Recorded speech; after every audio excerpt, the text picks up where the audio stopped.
እኔ ከዚህ በላይ አልጠብቅም። ቆይ ምን አደረገች? አልተሸከምካት? ተሸከምኳት እንጂ አእምሮዬ እንዲያርፍ እፈልጋለሁ። ሞተች ተብሎ ሰው ሁሉ አምኗል አይደለ?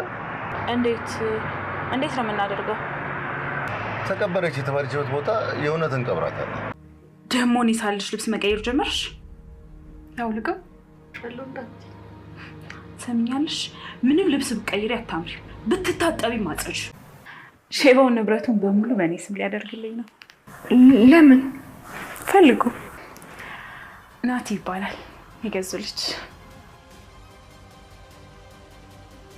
ታታሪዋ ሰራተኛ ትሁቴ በዛ ቤት ውስጥ እየተደረገ ያለውን ነገር ከተመለከተች በኋላ ቅራቀኙን ሁላቸውንም ካገናዘበች ሁላቸውንም ሀሳብና የሁላቸውንም ሂደት አንድ በአንድ ከተከታተለች በኋላ አለምን እንግዲህ የናቲን እናት እንዴት አድርጋ መርዳት እንዳለባት እያመቻቸችም ነበረ።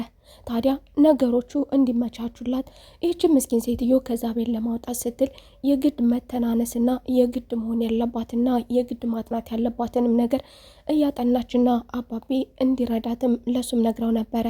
ታዲያ ወደዚች ሴትዮ በሽተኛ ወዳደረጓት ልጇን ገለው አሰቃይተው ቤት ዘግተው እያሰቃዩት ወዳሉት እንግዲህ ደግሞ ይህቺ ወጣት ይህቺ ትንሽዬ ልጅ ይህንን ሰውዬ እያገባችው ሀብት ብላ ነው በሰው ትዳር ላይ ተደርባ የሰው ሚስት እያሰቃየች እሱም ቢሆን በር ዘግቶባት እንድታብድ ካደረጓት በኋላ ታዲያ ናቲ ደግሞ ወደዛ ቤት መመለሱ ምን አይነት ችግር የሚያመጣባቸው ቢሆን ነው ለዚህ ደረጃ አቶ ገዙስ እንደዚህ ያደረገው የሚለውን አብረን እናያለን። ሰላም ጤና ይስጥልኝ ውድና የተከበራችሁ የቻናሌ ቤተሰቦች እንደምን አላችሁ? ሁላችሁም በያላችሁበት የዓለም ዳርቻ ሰላማችሁ ብዝት ይበልልኝ። ለቤቴ አዲስ ከሆናችሁ የደወል ምልክቷን በመጫን ቤተሰብ ይሁኑ። ቀጣይ ክፍል ትሁት እንግዲህ ትሁቴ ይጠቅመኛል ያለችውን መረጃ በብልሃት እየወሰደችና እያረጋገጠች እያጣራች እየወሰደች አለ። ቢሆንም አሁን ላይ ደግሞ መልካም ልጅ በመሆኗ ቤቲም ያለውን ነገር እየጨመረችላት ነው። ታዲያ አቶ ገዙ ከዚህ በፊት ቤቲ በእርግጥ ለገንዘብ ብላ ወደዚህ ትዳር እንደመጣች ያውቃል። ገንዘቡን ወደ እሷ ማስተላለፍ አይፈልግም። ምክንያቱም ገንዘቡን ካገኘች በኋላ ወይ ጥላኝ ትሄዳለች፣ እኔን አትመርጠኝም የሚል ፍራቻ ስለነበረው ዛሬ ላይ እንግዲህ ይሄ ግፈኛ ሰውዬ ዛሬ ላይ ደግሞ እሷ ስትጠብቅ የነበረውን ገንዘብ በስሟ እንደሚያደርግላት ብዙ ነገሮች በዙሪያዬ እያንዣበቡብኝ ነው ሲል በእሷ ስም ከሆነ ደግሞ ከነዚህ ነገሮች እድናለሁ በማለት እንግዲህ ወደ ቤቲ ከናቲ በተለይም ደግሞ ከናቲ ካሸሸ በኋላ ወደ ቤቲ መሆኑ የተሻለ ነው የሚል አስተሳሰብ ስለነበረው ነበረ። ነገር ግን ይህንን ነገር ደግሞ ቤቲ በተደጋጋሚ የፈለገችና እንዲስተካከልላት በእርግጥም ለገንዘብ ብላ እንደገባች ይህ የተደበቀ ነገር ሳይሆን እሷም ልጅ ባልሆን ኖሮ አታገባኝም ነበረ። ልጅ ስለሆንኩ ነው ያገባው፣ እኔም ሀብታም ስለሆንኩ ነው ያገባሁት፣ ይህንን ፈልጌ ነው የመጣሁት። መቼ ነው በስሜ የምታደርግልኝ? ምክንያቱም ግፍ ከሰራን አንተ መታሰር አይቀርም የሚል ፍራቻ ስለነበራት ታዲያ ዛሬ ላይ ደግሞ በተለይ ናቲ መምጣቱ ለሱ ሰላም ስላልሰጠው ታዲያ ሀብት ንብረቱን ወደ ቤቲ ለማሸሸት አስቦ ነበረ። ታዲያ ይህን ነገር ደግሞ ከተነጋገረች በኋላ ቤቲ በደስታ ወደ ትሁቴ በመሄድ ያለውን ነገር አሳውቃታለች። ትሁቴ እንግዲህ የተለያዩ ጠቃሚ መረጃዎችን ከነዚህ ሰዎች በድብቅ እያዳመጠችም በበር ጀርባ በመሆንም እንዲሁ ደግሞ ባለማወቅም ቤቲ በምትነግራን ነገር እንግዲህ ምስኪኗ ሴትዮ እንዴት አድርጋ መርዳት እንዳለባት ስታስብና ስትጨነቅ አባቢን እንዲተባበራት እንዲያግዛት ስትጠይቅ ነበረ። አሁን ላይ ግን ብዙ መንገዶች እየተከፈቱላት ነው። ታዲያ ምናልባትም እስኪ ይሄ ልጅ አውቀው ይሆናል ምን እንደተፈጠረ አውቅ ይሆናል በማለት በግድ እንድታሳያትና በትህትና ከተቀራረበች በኋላ ልጇ ማን እንደሆነ ይህ ልጅ የምታለቅስለት ያበደችለት ልጇ ማን እንደሆነ እንድታሳያት በልመና ጠየቃት። ፎቶውንም ማሳይታት ነበረ። ምክንያቱም ፎቶውን አሳየኝ ያለችበት ምክንያት ደግሞ እሷ የምታያቸው ሰዎችና ተግባራቸው በፍጹም የተለያየ ስለሆነ ምናልባትም እሷን ለመርዳት ይጠቅመኝ ይሆናል በማለት ነበረ። ታዲያ እናቴንም ካየች በኋላ በእጅጉ ተደናግጣ የእሷን ሁኔታ ይህ ልጅ በመሞቱ አዝና ነገሮች እንዴት አድርጋ መርዳት እንዳለባት እያሰበች ያለ ታዲያ ቤቲ ደግሞ በህይወት እንዳለ ዛሬ ላይ አረጋግጣላታለች ለትሁቴ። በእርግጥ ይህንን ነገር ስትነግራት ትሁቴ በእጅጉ ግራ ተጋብታ ነበረ። ምክንያቱም ትሁቴ እናቱ እንደነገረቻት የናቲ እናት እንደነገረቻት ናቲ በህይወት እንደሌለ ልጅሽ የለም በማለት እንዳሳበዷት ከአካላዊ ስቃይም እንዲሁ ደግሞ ስነ ልቦናዋ እንዲሁ እንዲቃወስ አድርገዋታል። ያልሆነ ነገር ፈጥረው በመናገር እንድታብድ አድርገዋታል። ታዲያ አሁን ላይ ደግሞ ትሁቴ ልጁ ሞቷል ብላ እሷም ካመነች በኋላ አሁን ላይ ግን ቤቲ እንግዲህ አረጋግጣላታለች። ቤቲስ ለምን ይህንን ያህል ተደሰተች? ናቲ ምኗ ነው ይህንን ያህል? እሱስ በህይወት ካለ እናቱን እንደዚህ ሲያሳብዷት ምን እያደረገ ነው የሚለውንም ትሁቴ እንግዲህ የቀጠለች የምታረጋግጥበት ነገር ይሆናል። ቤቲ አሁን ላይ ያለውን ነገር ለትሁቴ አንድ በአንድ ብትነግራትም ነገር ግን ደግሞ የዚች ሴትዮ ልብስ መቀየሩ መታጠቧ የጤና ለውጥ ማምጣቷ ደግሞ ጥርጣሬ አድሮባታል። በእርግጥ ትሁቴ እዛ ቤት ውስጥ የተዘጋ ሰው እንዳለ ያወቀችባት አልመሰላትም ነበረ። ታዲያ ይህንንም ለማጣራት በማለት ደግሞ ከቤት ውስጥ የተለየ ድምፅ ሰምተሻል ወይ?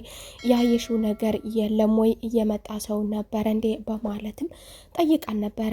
ታዲያ ትሁቴ ያን ነገር እንዳላየች እንዳልሰማች ምንም የምታውቀው ነገር እንደሌለ በማድረግ ነገር ግን ደግሞ የሴትየዋ እንደዚህ መቀየር የልብሷ መቀየር መታጠብ ሆኖ የማያውቅና በዚህ መልኩ እንድትበሰብስ የፈለገችላት የደከመችላት ዛሬ ላይ ልብሷን መቀየሯ ለውጥ ማሳየቷ ማን ሊሆን ይችላል? እኛ ሳናውቀው የሚወጣ የሚገባ ሰው አለ እንዴ? እያለችም ፍርሃት ነበረባት። ታዲያ አሁን ላይ ደግሞ ደውሎ ከዚህ በፊት ገንዘብ ጠይቄ አላውቅም ልመጣ ነው በማለት እንግዲህ ለገዙ ትልቅ የቤት ስራ ሰጥቶታል። ታዲያ ገዙም ለገንዘቡ ከዚህ በፊት በእሷ ስም ማድረግ የማይፈልግ ነገር ግን የምትፈልገው ነገር ሙሉ እንደሆነ ብዙ ልጆችንም ወልዶ የምትፈልገው ሁሉ እንደሚዳረግላት ያመነ ቢሆንም አሁን ላይ ግን ይህ ልጅ ከመጣ ምን ሊያደርገው እንደሚችለው ስላወቀ ታዲያ በቅድሚያ ደግሞ ይህችን ሴትዮ ማስወገድ አለብን።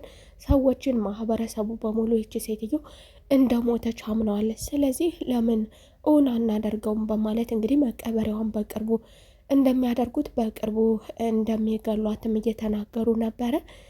ታዲያ ይህን ነገር ደግሞ እያዳመጠች ነበር ትሁቴ። ይህን ነገር ማዳመጧ ደግሞ ይቺ ምስኪን ሴትዮ ታዲያ ለምን አላሸሻትም የሚለውን ቀጣዩን ያለችበት ሁኔታ ሳያንሳቸው አሁን ደግሞ በቅርቡ ማህበረሰቡን ሞታለች የሚል ማስረጃ አቅርበው እንዲያምኑ ካደረጉ በኋላ የእውነትም ለምን አናስወግዳትም በማለት እንግዲህ እንደሚገሏት እስከ መጨረሻው እንደሚያስወግዷትም እየተናገሩ ነበረ። ይህ ነገር ግን ቀላል እንዳልሆነና ምናልባትም ለእስር ብትዳረግ እኔ ገንዘቡን እፈልጋለሁ እያለች ነበር ቤቲ። ታዲያ ትሁቴ ደግሞ ይህንን ነገር ከሰማች በኋላ ለአባቢ ቦታ እንዲያመቻችላትም እንዴት አድርጋ ማስወጣት እንዳለባት በእርግጥ ለሷ ቀላል ባይሆንም ለቤቲም አጠያየቋ አንዳንዴም በሽተኛ አንዳንዴም ደግሞ ለምጠይቃቸው ነገሮች እንግዲህ ትሁቴ እንዲጠረጠርባትም የሚያደርግ ነገር አለ።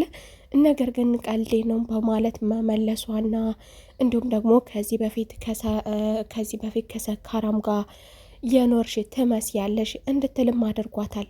ይህንን ነገር ደግሞ እንድታውቅና ለመጠየቅ ለማወቅም እየፈለገችበት ምክንያት ይህችን ሴትዮ በቅርቡ ገለው የሚቀብሯ ከሆነ ቤቲ ከዚህ ቤት የማትንቀሳቀስ ከሆነ ለትሁቴ አመቺ ስለማይሆንላት እንግዲህ እሱ ወደ ስራ ሲሄድ ወደ ስራ መሄዱ ሴትዮዋን ለማስወጣት እንዲያመችላ ቢያደርግም ነገር ግን ደግሞ ብዙ ጊዜ የቤቲ ከቤት መቀመጥ የቤቲ ወደ ውጭ አለመውጣት ደግሞ ይዛ ለመውጣት አመቺ ስለማይሆንላት ነበረ ነገሮችን ለማጣራት የፈለገችውና የተጠቀመችበት ዘዴ። ታዲያ ትሁቴ በመጨረሻም ልጇን ገለውባታል፣ ልጇ ሞቶባታል፣ እኔም ከልጅ ቦታ ውሰጅኝ እያለች ልጇ እንደሞተባት ሀዘንተኛ ሆና እያበደችለት ዋናው ነገር ልጇን ማጣቷ እንደሆነ እሷም ደግሞ አጥተዋለች ብላ ካመነች በኋላ ነገር ግን ልጇ በህይወት እንዳለ ዛሬ ላይ ትሁት ያውቃለች። ነገሮችን አንድ በአንድ ቤቲ እየነገረቻት ይህ ነገር ለቤትም ግራ አጋብቶ ነበረ። ቤቲ ሚስጥሯን ለትሁቴ መናገሯ የትሁቴ ደግሞ ተቀብላ መደናገጧ ግራ መጋባቷ ለምን የሚለው እንግዲህ ምናልባትም ትሁቴ ደግሞ ስለዚህ ነገር ታውቅ ይሆን እንዴ? ለምን አልተደሰተችልኝም የሚለውንም ቤቲም ልትይዝ ትችላለች። ምክንያቱም ቤቲ እየነገረቻት እንድትደሰትላት አብራት የምጠብቀው ነገር አስደሳች መሆን እንድትደሰት ሲሆን ነገር ግን ትሁቴ ደግሞ ሞቷል የሚለውን ነገር ተቀብላ ስለነበረ ለዚህ ደረጃ ይጓዛሉ። ታዲያ ልጁ ከሞተ ደግሞ ለዚህ ደረጃ እንግዲህ ከልጁ ጋር ምን አይነት ግንኙነት ቢኖራት ነው? በእርግጥ ያለምንም ግንኙነት እንደዚህ በደስታና በጉጉት ልጠብቀው አትችልም። ከዚህ በፊትም ከፍቅረኛዋ ጋር በምን እንደተለያየችም ስለ ፍቅረኛና ሀብት ያለው ሰው ማግባቷና ድሃ ማግባቷ ምን አይነት ልዩነት እንዳለውም ከዚህ በፊት የእሷስ ኑሮ በዚህ አይነት ኑሮ ላይ ምን አይነት ኑሮ እንደኖረችም ድሃ በማግባቷ ምን አይነት ጉዳት እንደደረሰባትና ባለሀብት ማግባት ያለውን ጥቅምና ጉዳትም እየተነጋገረች ነበረ። ታዲያ አሁን ላይ ደግሞ ያ ስታወራለት የነበረው ነገር ቤቲ አሁን ላይ እናቴ መሆኑ ሞቷል የተባለችው እናቱን ያሳበዱለት ናቴ መሆኑ ስትሰማ እንግዲህ ትሁቴ ግራ ተጋብታለች። ቢሆንም ግን መቀበል ስላለባትና እሷን ለመርዳት የሚጠቅማት ነገር ስለሆነ ትሁቴ ዛሬም ሀሪፍ መረጃ ደርሷታል። እንግዲህ የዛሬው ክፍል ይህንን ይመስል ነበረ። በቀጣይ እንግዲህ ይህ ልጅ እናቱ እንደዚህ እያደረጉ እሱ የት ነበረ? ምን አይነት ልጅስ ቢሆን ነው እናቱን እንደዚህ እያሰቃዩ እሱ ደግሞ ከልጅቷ ጋር እንደዚህ የሚዳራው? እንግዲህ እንዴት አድርጋ መርዳት እንዳለባት የልጁስ ምን አይነት ተፈጥሮ ቢኖረው ነው የሚለው የትሁቴ ስጋት እንግዲህ ጥሩ መንገድ እያመቻቸላትና በራሱ ጊዜ ጥሩ አካሄድ እየሄደላት ነው።